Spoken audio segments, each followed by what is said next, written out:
agreements and the terms in agency agreements, and in particular, the length of time that you are signing people up. So we're talking pretty much residential sales at this point. I mean, it can relate to absolutely everything in terms of lots of different sales.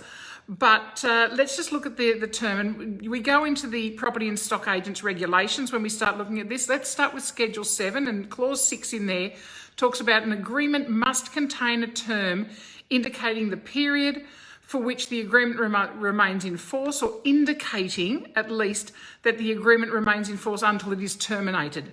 So, and if that side of it, if you're talking about if your agency agreement, and it doesn't matter where you're buying them from, but depending on what it actually says in the small print of your agency agreement, making sure that the agreement states how and when that termination can occur.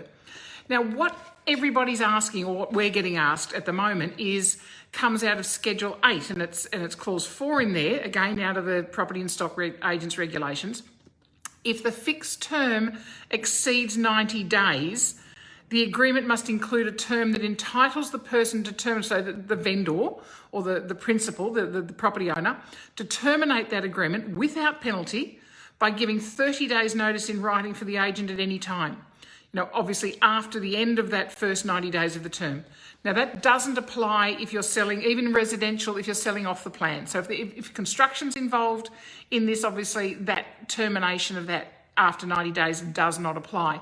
But guys, a lot of people at the moment, particularly with rural sales, rural land sales, are signing up for 6 months, 12 months. And certainly I'm hearing a lot more people are signing up for 6 months, even with the current market that where properties are turning over really quite quickly.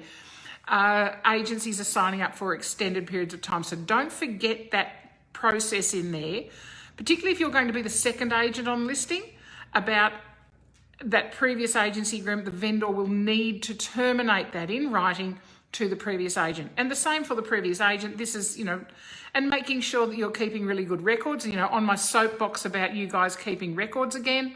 So, ensuring that you're actually,